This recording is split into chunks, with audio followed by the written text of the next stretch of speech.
ତୁ ଦାସିଆ ବାଉରୀ ସଦର ଯେମିତି ଅବିକଳ ମୂର୍ତ୍ତି ଦାସିଆ ବାଉରୀଙ୍କର ନଡ଼ିଆ ଧରି ବସିଛନ୍ତି। ଭଗବାନ ଜଗନ୍ନାଥଙ୍କୁ ଅପେକ୍ଷା କରିଛନ୍ତି କେତେବେଳେ କେମିତି ସେ ତାଙ୍କ ହାତରୁ ନଡ଼ିଆଟି ନେବେ। ତ ଠିକ୍ ଅଛି, ଆପଣ ଦର୍ଶନ କରନ୍ତୁ। ଦେଖନ୍ତୁ, ଜଣେ ଭକ୍ତ ଆଉ ଭଗବାନ। ଆଜ୍ଞା, ଯେମିତି ଆପଣ ଜାଣିଛନ୍ତି ଭକ୍ତ ବିନା ଭଗବାନ ଅଧୁରା, ଆଉ ଭଗବାନଙ୍କ ବିନା ଭକ୍ତ ଅଧୁରା। ତ ସେଇପରି ଜଣେ ଭକ୍ତ ପାଖକୁ ଆମେ ନେଇଯାଉଛୁ ଦାସିଆ ବାଉରୀ। ଆପଣ ବହୁତ କାହାଣୀ ଶୁଣିଥିବେ ଦାସିଆ ବାଉରୀଙ୍କ ବିଷୟରେ। ତ ଚାଲନ୍ତୁ ଯିବା ଦାସିଆ ବାଉରୀ ପୀଠ। ଆଜ୍ଞା, ଆମେ ପୁରୀରୁ ଭୁବନେଶ୍ୱର ଫେରିଲା ବେଳେ ବାମ ପଟେ ପଡ଼ିଲା, କିନ୍ତୁ ଆମେ ଆକ୍ଚୁଆଲି କେଉଁବାଟେ ଯିବୁ ଜାଣିପାରିନଥିଲୁ। ଠିକ୍ ଦୁଇ ଜଣ ଭାଇ ଆମ ସହିତ ଦେଖାହେଲେ, ଯେଉଁମାନେ କି ଆମ ଆଗରେ ଯାଉଛନ୍ତି। ତ ସେ ଆମକୁ ବାଟ କଢ଼େଇ କରି ନେଲେ, କହିଲେ ଆସନ୍ତୁ ଆମେ ଆପଣଙ୍କୁ ଦେଖାଇଦେବୁ। ସ୍ୱୟଂ ଯେମିତି ଜଗନ୍ନାଥ ବଳଭଦ୍ର ଆମକୁ ବାଟ କଢ଼େଇ ନେଉଛନ୍ତି। ତାପରେ କିଛି ବାଟ ଗଲା ପରେ ଆପଣ ଗାଈ ଗୋଠ ଦେଖିବାକୁ ପାଇଲୁ। ଆମେ ବିଶ୍ୱାସ କରିବେନି, ଏଇ ଗାଈ ଗୋଠ ବୋଧେ ପିଲାବେଳେ ହିଁ ଦେଖିଥିଲୁ ଗାଁରେ। ବହୁତ ଦିନ ହେଲାଣି ଗାଈ ଗୋଠ ଦେଖିନଥିଲୁ। ତ ଆଜି ଗାଈ ଗୋଠ ଦେଖିକି ବହୁତ ଖୁସି ଲାଗିଲା। ତ ଗାଈ ଗୋଠ ରାସ୍ତାରେ ଚାଲୁଛନ୍ତି, ତ ଗାଈକୁ ଆମେ ମାନେ ଗାଈମାନଙ୍କ ସହିତ ମାନେ ଭିତରେ ଯାଇ ପାର ହେଲୁ। ତାପରେ ଦେଖିଲୁ ଗୋଟେ ଜାଗାରେ ଦାସିଆ ପୀଠ ଲେଖା ହେଇଛି। ତ ସେ ଦାସିଆ ପୀଠ, ସେଇଠୁ ବାମ ପଟେ ଚାଲିଲୁ। ତ ବାମ ପଟେ ଗଲା ପରେ ଭାବିଲୁ ସେ ଦୁଇ ଭାଇଙ୍କୁ ପାଇଲୁ ନାହିଁ। ତାପରେ ଦେଖିଲୁ ଯେ ସେ ଦୁଇ ଭାଇ ଆମ ଆଗରେ ଯାଉଛନ୍ତି। ତ କିଛି ବାଟ ଗଲା ପରେ ଆମେ ଯେତେବେଳେ ଦାସିଆ ବାଉରୀ ପୀଠଙ୍କ ପାଖାପାଖି ପହଞ୍ଚି ଆସିଲୁଣି, ଦାସିଆ ବାଉରୀ ପୀଠ ପାଖାପାଖି ପହଞ୍ଚିଲା ବେଳକୁ ସେ ଦୁଇ ଭାଇ ଆମ ପାଖରେ ଆଉ ନଥିଲେ। କେଜାଣି ଆମେ କ'ଣ ଜାଣିପାରିଲୁନି। ତ ଆମେ ଆସି ପହଞ୍ଚିଗଲୁ ଦାସିଆ ବାଉରୀଙ୍କ ପୀଠ ପାଖରେ। ଦେଖନ୍ତୁ ଆଜ୍ଞା, ଦାସିଆ ବାଉରୀଙ୍କ ପୀଠ ମାନେ ପୁରା ବଢ଼ିଆ ମନ୍ଦିର ଗୋଟେ ହେଇଛି। ତ ସେ ମନ୍ଦିର ପାଖରେ ପୁରା ଶାନ୍ତ ପରିବେଶ। ଆପଣ ବି ଦେଖିଲେ ଲାଗୁଛି ନାହିଁ, ହଁ ଗୋଟେ ଜାଗାକୁ ଆସିଲି, ଶାନ୍ତିରେ ବସିବି ଟିକେ। ତାପରେ ଠିକ୍ ଅଛି, ଆମେ ବୁଲାବୁଲି କରୁଛୁ। ଦେଖନ୍ତୁ, ମନ୍ଦିର ପରିବେଶ ବହୁତ ବଢ଼ିଆ। ଆପଣ ମନ୍ଦିର ପରିବେଶ ଏମିତି, ମାନେ ମୁଁ ବହୁତ ପରେ ଗୋଟେ ମନ୍ଦିର ଦେଖିଲି ଯେଉଁଟାକି ମାନେ ପରିବେଶ ଶାନ୍ତ, ସୁନ୍ଦର, ସରଳ।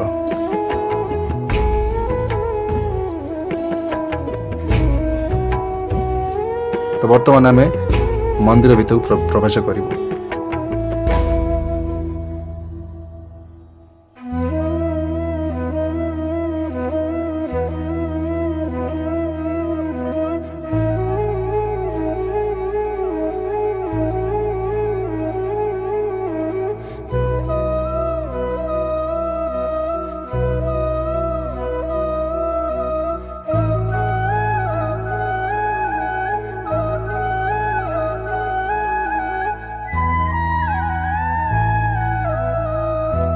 ହେଉଛି ତ ମନ୍ଦିର ଭିତରେ ପ୍ରବେଶ କଲାବେଳେ ଆପଣ ଡାହାଣ ପଟେ ଦେଖୁଥିବେ, ଡାହାଣ ପଟେ ବହି ଆଉ କିଛି ଭୋଗରାଗ ବିକା ହେଉଛି।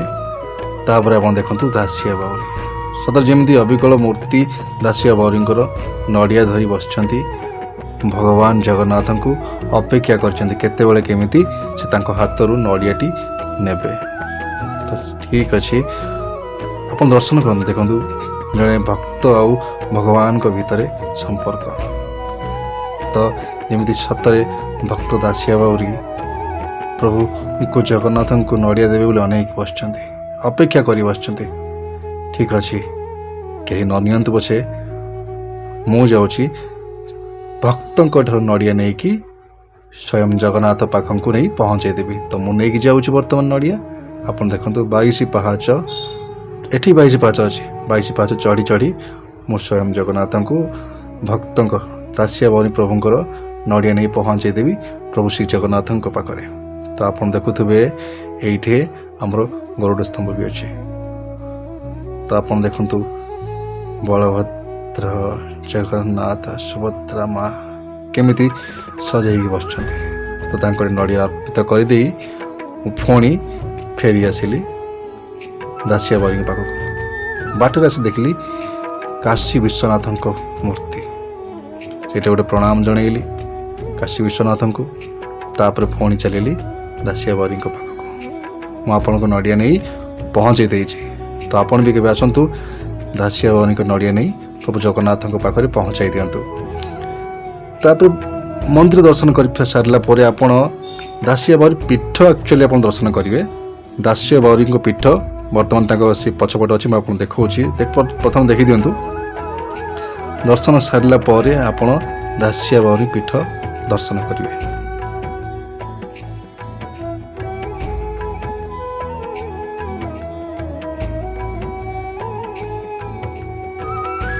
ଦାସିଆ ବାଉରୀ ପୀଠ ପାଖକୁ ଆପଣଙ୍କୁ ନେଇ ଚାଲୁଛି। ଦେଖନ୍ତୁ ଏଇଟା ହେଉଛି ଦାସିଆ ବାଉରୀଙ୍କ ପୀଠ, ଯେଉଁଠି ଦାସିଆ ବାଉରୀ ଥିଲେ, ଯେଉଁଠି ତାଙ୍କର ମାନେ ଭକ୍ତି ଭଜନ ସବୁ ସେଇଠି ମାନେ ସେ କରିଛନ୍ତି। ତ ଏଇଠି ବାବା ଦାସିଆ ବାଉରୀଙ୍କ ପୀଠ, ଭଲସେ ଦର୍ଶନ କରିନିଅନ୍ତୁ। କାହିଁକିନା ଭକ୍ତଙ୍କ ଦର୍ଶନ ସ୍ୱୟଂ ଭଗବାନଙ୍କ ଦର୍ଶନ ବୋଲି ବହୁତ ଶାସ୍ତ୍ରରେ ଲେଖା ହେଇଛି। ତ ପୀଠ ଚାରିପାଖେ ଯେଉଁ ଭଳିଆ ଆପଣଙ୍କୁ ଚିତ୍ର ଅଙ୍କିତ ଦେଖିବାକୁ ମିଳିବ, ଆପଣ ଦେଖିବେ ସେଥିରେ ଗୋଟେ ଗୋଟେ କାହାଣୀ କୁହାଯାଇଥିବ। କେଉଁଠି ଭକ୍ତ ଆଉ ପ୍ରଭୁଙ୍କ ଭିତରେ କାହାଣୀ, ତ କେଉଁଠି ଗାଁର ପରିବେଶ, ସମ୍ପୂର୍ଣ୍ଣ ନିଆରା ଚିତ୍ର ବି ଏଠି ଆପଣ ଦେଖିବାକୁ ପାଇବେ। ଆଉ ଆପଣ ଦେଖିବାକୁ ପାଇବେ ଏଠି ଭକ୍ତ ଆଉ ଭଗବାନଙ୍କର ପୂର୍ଣ୍ଣ ସମ୍ପର୍କ। ଦେଖନ୍ତୁ ତାପରେ ମୁଁ ଆପଣଙ୍କୁ ଦେଖେଇଦେବି ଯେଉଁଠି ଆକ୍ଚୁଆଲି ଆପଣ ଦାସିଆ ବାଉରୀ ଭଗବାନଙ୍କ ସହିତ ସୂତି କଣ୍ଟା ପକାଇ ଖେଳୁଥିଲେ, ଯେଉଁଠି ମାଛ ଧରୁଛନ୍ତି ବୋଲି ଖେଳୁଥିଲେ, ଯେଉଁ ଗାଡ଼ିଆରେ ସେ ପଞ୍ଚସଖା ଆସିଥିଲେ ଆଉ ପଚାରିଥିଲେ ଦାସିଆ ବାଉରୀକୁ କି ଦାସିଆ ବାଉରୀ କ'ଣ ଭକ୍ତ ଜଣେ, ସେ କେଉଁଠି, ଆପଣ ତ ମାଛ ଧରୁଛନ୍ତି। ତ ସେଇ ଯେଉଁ କାହାଣୀଟି ଏଇ ପୋଖରୀର କାହାଣୀ, ଏଇ ଗାଡ଼ିଆର କାହାଣୀ, ଯେଉଁଠିକି ଆଜି ପର୍ଯ୍ୟନ୍ତ ବି କେହି ମାଛ ଏଠୁ ଖାଆନ୍ତିନି କି ନିଅନ୍ତିନି।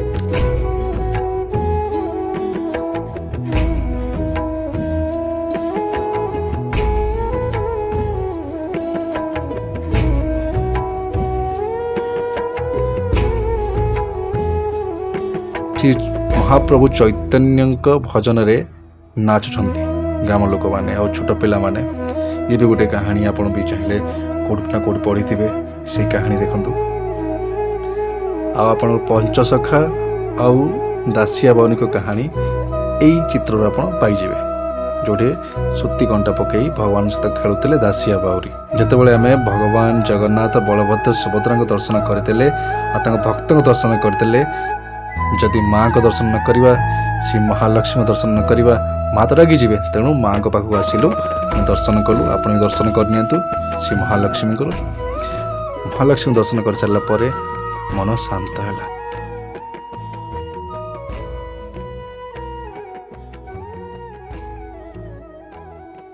ତାପରେ ମୁଁ ଖୋଜି ବୁଲିଲି, ସବୁ ତ ଦର୍ଶନ ପାଇଲି, ପ୍ରଭୁଙ୍କ ଦର୍ଶନ ପାଇଲି, ତ ଆଉ କାହାକୁ ଛାଡ଼ିଲି କି? ତ ମନେ ମନେ ମୁଁ ଭାବି ଚାଲିଲି। ଆପଣମାନେ ଭାବୁଥିବେ ମୁଁ ମନେ ମନେ ଭାବୁଛି, ନା, ମୁଁ ଜାଣିଛି ମୁଁ କାହା ଦର୍ଶନ ଛାଡ଼ିଛି। ତ ତା ପୂର୍ବରୁ ଆପଣ ଦେଖିନିଅନ୍ତୁ, ଏଇଠି ଯଜ୍ଞକୁଣ୍ଡ ହୋମକୁଣ୍ଡ ହୁଏ, ଏଇଠି ଯାହା ଯଜ୍ଞ ହୋମ ହୁଏ ଏଠାରେ ହୁଏ। ଏଇ ଦେଖିଦିଅନ୍ତୁ। ତ ବର୍ତ୍ତମାନ ଯିବା ମୋ ପ୍ରଭୁ, ମୋ ରାମଙ୍କର ଭକ୍ତ, ଶ୍ରୀ ଜଗନ୍ନାଥଙ୍କ ଭକ୍ତ ଶ୍ରୀ ହନୁମାନଙ୍କ ପାଖକୁ, ଯାହାଙ୍କ ଦର୍ଶନ ବିନା ମୋ ଜୀବନ ବି ଅଧୁରା। ତ ପ୍ରଭୁ ଶ୍ରୀ ହନୁମାନଙ୍କ ଦର୍ଶନ ପରେ ଆହୁରି ମନକୁ ତୃପ୍ତି ମିଳିଲା। ତବେ ପ୍ରଭୁ ଶ୍ରୀ ହନୁମାନଙ୍କ ଦର୍ଶନ ବି ସରିଲା, ପ୍ରଭୁ ଶ୍ରୀ ଜଗନ୍ନାଥ, ବଳଭଦ୍ର, ସୁଭଦ୍ରାଙ୍କ ଦର୍ଶନ ସରିଲା, ତାପରେ ମା ଲକ୍ଷ୍ମୀଙ୍କ ଦର୍ଶନ ସରିଲା। ତାପରେ ଦାସିଆ ବାଉରୀ ବାବଦରେ ଆମେ ଶୁଣିଛୁ, ପଞ୍ଚସଖା ଥରେ ଜଗନ୍ନାଥଙ୍କ ସାଥିରେ କଥା ହେଇଥିଲେ ଯେ ଆମେ ଟିକେ ଦାସିଆ ତ ଜଣେ ବଡ଼ ଭକ୍ତ, ତାକୁ ଟିକେ ଆମେ ଦେଖିବାକୁ ଯାଆନ୍ତୁ। ଜଗନ୍ନାଥ କହିଲେ, ଯାଉନା କେବେ ଦେଖିବ? ନା କୁଆଡ଼େ ତା ଘର ଦ୍ୱାରା ଆମେ ଦେଖିନାହୁଁ, କେମିତି ଆମେ ଯିବୁ? ନା ତାହେଲେ ତୁମେ କ'ଣ ଚାହୁଁଛ? ନା ଆମେ ଚାହୁଁଛୁ ଆପଣ ଯଦି ନୀଳଚକ୍ର ଉପରେ ରହିକି ବାଟ ଦେଖାଇ ଦିଅନ୍ତେ, ଆମେ ଯାଇ ତାପରେ ପହଞ୍ଚନ୍ତୁ। ସେ ଯେଉଁ କହିଲେ, କେଉଁଦିନ ତୁମେ ଯିବ? ନା ଆମେ କାଲି ଯିବୁ, ତୁମେ ନୀଳଚକ୍ର ଉପରେ ରହିକି ବାଟ ଦେଖାଇଦେବ। ନା ହଉ ତାହେଲେ ମୁଁ ଦେଖାଇଦେବି। ଆଉ ରାତିରେ ଆଗକୁ ସ୍ୱପ୍ନ ହେଲା କାଲି ପଞ୍ଚସଖା ତକ ଯାଇ ପହଞ୍ଚିବି, ତୁମେ କଥା ହେବେ। ଇଏ ସ୍ୱପ୍ନ ଦେଖିଲା ସକାଳୁ ପଞ୍ଚସଖା ନ ଆସିବା ପୂର୍ବରୁ ବନିଷ୍ଟିଏ ପକାଇ ସେ ଗଡ଼ିଆରେ ବସିଥିଲା। ପଞ୍ଚସଖା ଆସି ପହଞ୍ଚିଯିବା ପରେ ତାକୁ ପଚାରିଲେ, ଦାସିଆ ଘରଟା କେଉଁଠି କହିପାରିବେ? ସେଠୁ ସିଏ କହିଲା, କ'ଣ ଦାସିଆ ଘର ଆପଣଙ୍କର କ'ଣ କିଛି କାମ ଅଛି? ନା ଏମିତି ତାହେଲେ କଥା ହେଇଥିବ। ନା ମୁଁ ନିଜେ କ'ଣ କହୁନାହାନ୍ତି? ନା ତୁମେ ନିଜେ, ଆମେ କେତେ ଆଶାରେ ଆଇଥିଲୁ ବଡ଼ ଭକ୍ତ ବୋଲି, ତୁମେ ବନିଶ ପକାଇ ମାଛ ମାରୁଛ। ଆମେ ମାଛ ମାରୁନି। ନା ବନିଶଟା କ'ଣ ପାଇଁ ପକାଇଛ? ନା ଆମ ପ୍ରଭୁଙ୍କ ସହିତ ଖେଳୁଛି। ସେ ବନିଶ ଟେକିଲା, ଜଗନ୍ନାଥ ତାଙ୍କ ଡୋରି ଲାଗିଥିଲେ, ପଞ୍ଚସଖାକୁ ଦେଖେଇଲା ସେଇଟା। ତାପରେ ଇଏ ପଚାରିଲା, ଆପଣମାନେ ତାହେଲେ ମୋ ସାଥିରେ କଥା ହେବା ପାଇଁକା ଏଭଳିଆ ଖରାରେ ନୀଳଚକ୍ର ଉପରେ ଯେଉଁ ପ୍ରଭୁଙ୍କୁ ବସିଲେ ତାଙ୍କୁ କେତେ କଷ୍ଟ ହେଉଥିବ। ସେ ଆବାକ ହେଇକିରି ଇଏ କେମିତି ଯାଇନା ନୀଳଚକ୍ର ଉପରେ ରହିକି ଆମ ବାଟ ଦେଖନ୍ତି ବୋଲିକା। ସେଠୁ ସେ ତାକୁ ପ୍ରଶ୍ନ କଲେ, ତମେ ଏଇଟା ଯଦି ଜାଣିପାରୁଛ 10 ଅବତାର ତାର ଏଇ ପାଣିରେ ପ୍ରଭୁଙ୍କୁ ଯଦି ବଂଶୀ ଘଡ଼ିରେ ତମେ ଖେଳେଇ ପାରୁଛ, 10 ଅବତାର ଏଇ ପାଣିରେ ଦେଖେଇଲ। ସେ 10 ଅବତାର ଦେଖିଥିଲା ବୋଲି ଆମେ ଶୁଣିଛୁ। କିନ୍ତୁ ସେ ଗାଡ଼ିଆ ପ୍ରାଣୀ ପ୍ରମାଣ ଦେଉଛି ସେ ଗାଡ଼ିଆ ପାଣିରେ ଗେଣ୍ଡା ସମୁଖା କିଛି ରହୁନାହାନ୍ତି ବୋଲିକା ଆମେ ଭାବୁଛୁ ସେଇଟା ନିଶ୍ଚିତ ସତ୍ୟ ହେଇଥିବ ବୋଧେ। ସେ ଗାଡ଼ିଆ ମାଛ ବି କେହି ଖାଆନ୍ତିନି। ଜଣେ କିଏ ଖାଉଥିଲା ଯେ ନେଇଥିଲା ତରକାରୀ କରିଥିଲା, ଗାଧୋଇ ପାଧୋଇ ଆସି ଖାଇବାକୁ ଗଲାବେଳକୁ ତରକାରୀ ସବୁଯାକ ରକ୍ତ ହେଇଯାଇଛି। ସେ ଲୋକଙ୍କୁ ଦେଖିଲା ଫିଙ୍ଗିଦେଲା। ତାପରେ ସେ ଗଡ଼ିଆରେ ତା ସ୍ତ୍ରୀ କି ରଥଯାତ୍ରା ବି ଦେଖେଇଥିଲା। ତା ସ୍ତ୍ରୀ କହିଲା ମୁଁ ଟିକେ ରଥ ଯାଆନ୍ତି ନା, ଆଉ ଦେଖିବ ଠାକୁରଙ୍କୁ। ଆଉ ଠାକୁରଙ୍କୁ କେମିତି ଲୋକ ତ 3 ଦିନ ହେଲା ଚାଲିକି ଗଲାଣି, ମୋତେ ଠାକୁର ଦେଖିବେ କ'ଣ? ନା ବାବୁ ଠାକୁର ମେଲାକୁ ବାହାରନ୍ତୁ ତମକୁ ଦେଖେଇଦେବି। ସେ ଠାକୁର ଯେତେବେଳେ ଗୁମୁଟ ଭିତରୁ ମେଲାକୁ ବାହାରିଲେ ସେତିକିବେଳେ ତା ସ୍ତ୍ରୀକି ସେ ଡାକିଲା, କହିଲା ତମେ ଠାକୁରଙ୍କୁ ଦର୍ଶନ କରିବ ବୋଲି ଇଚ୍ଛା କରୁଥିଲ, ମୁଁ କେତେବେଳେ ଯିବି ଯେ ଦର୍ଶନ କରିବି? ମୋ ପାଉକୁ ଆସ। ଯେତେବେଳେ ପାଉକୁ ଗଲା ସେତେବେଳେ କହିଲା ଏ ଝରକା ବାଟେ ସେ ଗାଡ଼ିଆକୁ ଅନା, ଠାକୁର ପହଣ୍ଡି ହେଇଯାଉଛନ୍ତି। ସେ ଠାକୁର ପହଣ୍ଡି ହେବାଟା ସେ ଗାଡ଼ିଆ ପାଣିରେ ଦେଖେଇଲା। ତାପରେ ରଥ ଉପରେ ବସିକି ରଥ ଟଣିବାଟା ଦେଖିଲା। ସେ କାନ୍ଥରେ ଆର୍ଟ ହେଇଛି, ଆପଣ ଗଲେ ଦେଖିପାରିବେ। ଏଇଟା ଆମେ ସବୁ ଶୁଣିକରି କହୁଛୁ। ଆଉ ଗୋଟେ ତା'ର ବୃତ୍ତି ହେଉଛି ଲୁଗା ବୁଣିବା, ଗାମୁଛା ବୁଣିବା। ଗାମୁଛା ବୁଣିକିରି ସେ ନେଇଥାନ୍ତି ବିକ୍ରି କରିବା ପାଇଁକା। ବିକ୍ରି କରିବା ଭିତରେ ଗାଁ ଭିତରେ ବୁଲିକିରି ଗୋଟେ ବ୍ରାହ୍ମଣ ଗଛର ନୂଆ ଗଛରେ ଗୋଟେ ନଡ଼ିଆ ଫଳିଥିଲା। ସେ ନଡ଼ିଆଟିକି ଦେଖିକିରି ଏ ବ୍ରାହ୍ମଣଙ୍କୁ କହିଲା, ତମେ ଏ ନୂଆ ନଡ଼ିଆଟିକି ମୋତେ ଦିଅ, ଗାମୁଛା ଖଣ୍ଡିକ ତମେ ନିଅ। ସେ ନଡ଼ିଆଟିକି ସେ ବ୍ରାହ୍ମଣଠୁ ଆଣିଥିଲା, ରଖିଥିଲା। ଆଉ ତାକୁ ଆଉ ଅନ୍ୟ ବ୍ରାହ୍ମଣମାନେ ଯାଉଥିଲେ ରଥଯାତ୍ରା ଦେଖିବା ପାଇଁକା, ତାଙ୍କ ହାତରେ ପଠେଇଲା। କହିଲା ତମେ ଯଦି ଜଗନ୍ନାଥଙ୍କୁ ଦର୍ଶନ କରିବାକୁ ଯାଉଛ, ମୁଁ ଗୋଟେ ନୂଆ ନଡ଼ିଆ ରଖିଛି, ତାକୁ ନେଇଯା, ସେ ପ୍ରଭୁଙ୍କୁ ଦେବ। କିନ୍ତୁ ଯଦି ହାତ ବଢ଼େଇକି ନେବେ ଦେବ, ଯଦି ହାତ ବଢ଼େଇକି ନ ନେବ ନଡ଼ିଆଟା ମୋତେ ଫେରେଇ ଦେବ। ସେ ଗୋଟେ ସର୍ଟକଟ୍ ଗୀତ କରିଛି, ଶୁଣିବ। ଧନୀ ଦାସଠୁ ଜନ୍ମ ହୋଇ ପ୍ରଭୁଙ୍କ ପାଦେ ଲୟ ଥାଇ, ଦାସିଆ ଗାମୁଛା ବୁଣିଣ ହୋଇ ଭରଣ ପୋଷଣ। ଗାମୁଛା ଖଣ୍ଡି ହସ୍ତେ ଧରି ବୁଲଇ ଗ୍ରାମେ ଘୂରି ଘୂରି, ବ୍ରାହ୍ମଣ ଗୋସାଇଁଙ୍କ ଘରେ କହଇ ତାର ଶୋଇଛାରେ। ନୂଆ ଶ୍ରୀଫଳ ଗୋଟି ଦିଅ, ଗାମୁଛା ଖଣ୍ଡି ତୁମେ ନିଅ। ଶ୍ରୀଫଳ ଗୋଟି ରଖିଥିଲା, ଦିନେ ତା ସୁଯୋଗ ଆସିଲା। ବ୍ରାହ୍ମଣ ମାନେ ଯାଉଥିଲେ ଜଗନ୍ନାଥଙ୍କ ଦର୍ଶନେ, ଦାସିଆ ତାହାଙ୍କୁ ଭେଟିଲା, ତାହାଙ୍କୁ ବୁଝାଇ କହିଲା। ଶ୍ରୀଫଳ ଗୋଟି ତାଙ୍କୁ ଦେଇ, ତାହାଙ୍କୁ ଯୋଡ଼ ହସ୍ତ ହୋଇ, ସେ ଯେବେ ସ୍ୱହସ୍ତ ବଢ଼ାଇ, ହାତରୁ ନେବେ ତ ଛଡ଼ାଇ, ତାହେଲେ ତାଙ୍କୁ ଦେଇଦେବ, ନୋହିଲେ ଫେରସ୍ତ ଆଣିବ। ବ୍ରାହ୍ମଣମାନଙ୍କର ସବୁ କାମ ସରିଲା ପରେ ମନେ ପଡ଼େ ବାଲିଗାଁ ଦାସ, ନିଅନ୍ତୁ ପ୍ରଭୁ ପିତବାସ। ଗରୁଡ଼ ସ୍ତମ୍ଭ ଠାରେ ରହି, ନିଅନ୍ତୁ ପ୍ରଭୁ ଭାବଗ୍ରାହୀ।